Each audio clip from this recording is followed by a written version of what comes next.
been up here 5 years, and I think the inspector generals, the independent inspector generals, the GO, the comptroller and the currency, they actually give us pretty good information to able to do our oversight job. So I want to thank you for that. So in my state, people are sort of sick and tired of the federal government. They don't, there's not a lot of trust left in the federal government. They think, it wasn't before, but with the pandemic, they just see this unbelievable waste. I've talked to people that say, you know, we got money we weren't supposed to get, and they told us, just keep it. This stuff's crazy. I've been, from the day we looked at the CARES Act, I opposed the state and local bailouts because I didn't believe the revenues were going to go down that much. And I'd been a governor, and I knew where my tax base was going to be, and it wasn't going away.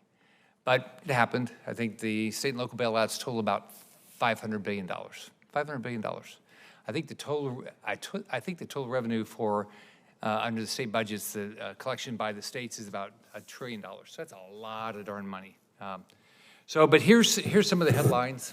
Biden administration to fund crack pipe distribution to advance racial equity out of state and local bailout money. That's one. Vaccine bonuses, aid to businesses, and a golf course. I thought the money was supposed to go over COVID and to save people's lives.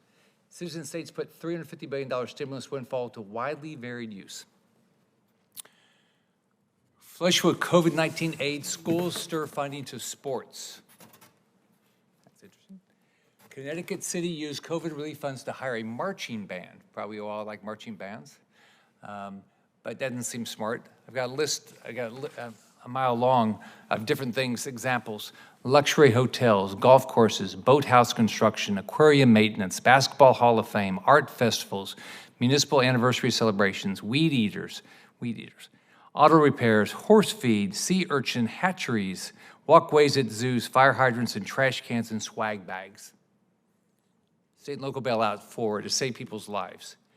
Now, I try to think about how my voters think about this. So I think we've been in a rush, we went to a fast food place, and we ordered a meal through the darn line. We rushed out, we got our food, and we got on the highway, and we found out those darn French fries weren't there.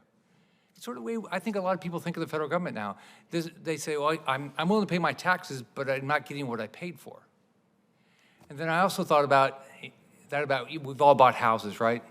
And remember how we always hire those darn inspectors, they cost us money, we think we're gonna know what we got. And then afterwards we find that the pool doesn't work, and it was, they didn't check that. Or gosh, there's a leak in the roof. So you guys bust your butts, okay? I mean, you do. I mean, I like all your reports and everything. So put yourself in my position. I got the people in my state saying, why do we spend the money like this? You guys are trying to do your job. Why doesn't this work? First off, have you guys had the experience with a fast food place? Probably have, right? And houses, we all have. I just talked to a friend of mine that said she had no idea they didn't even check her pool, but she just bought a house. But what would your response be to people in Florida? Any of you?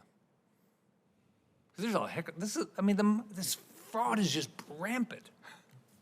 Yeah, look, I think this is something we've seen over and over again. Particularly the problem here was, as the legislation was put forward and the agencies implemented it, the legislation didn't require, for example, certain checks and controls. The legislation could have been tightened up to do that.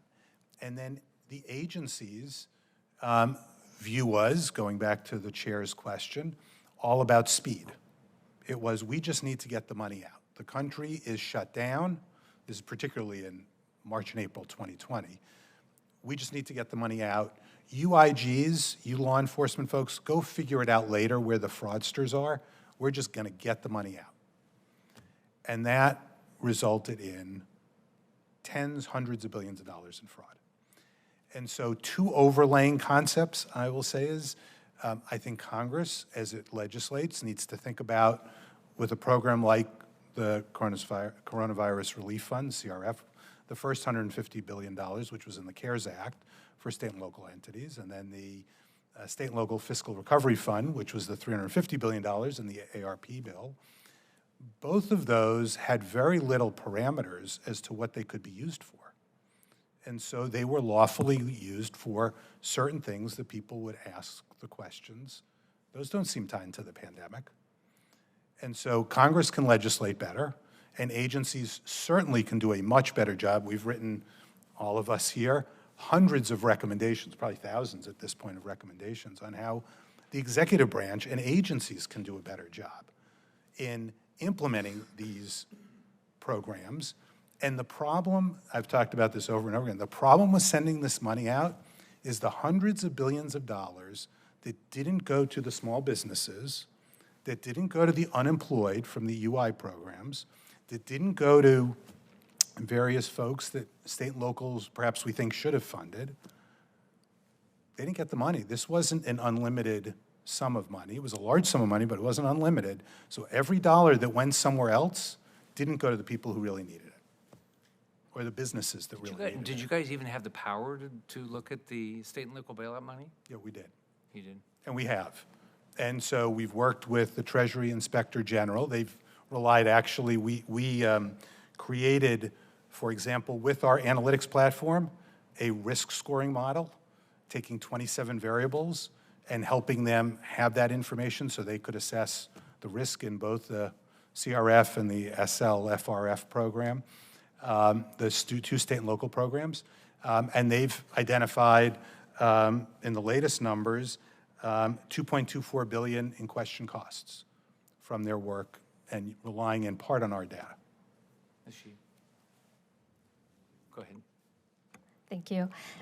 So we know that requirements for strategic fraud risk management have been in place since 2016 for the agencies. And we also know that the lag in implementing those requirements in normal operations led to some of the large gaps in what we saw in the pandemic. And we wanted to get behind that, right? What is going on? Why are these lags continuing? So in a recent survey that we did of the 24 CFO Act agencies, we asked them about the challenges and what might incentivize you to take these actions that we want. So behavioral economics, we think, is the way to go. Try to figure out what's going on, what's preventing them, what are the barriers, and what can nudge them in the direction that we want. Now, the challenges are not going to be super surprising. It's access to data and resources and analytic capabilities and tools and techniques, which we think that a centralized, government entity like Treasury's Office of Payment Integrity can address some of those issues.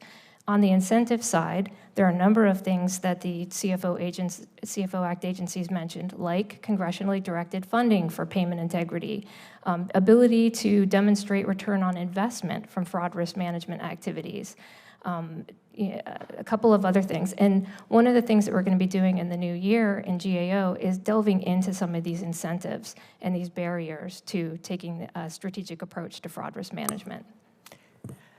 Thank you. Senator Ernst, I'll yield to you. Thank you very much, Madam Chair. And thanks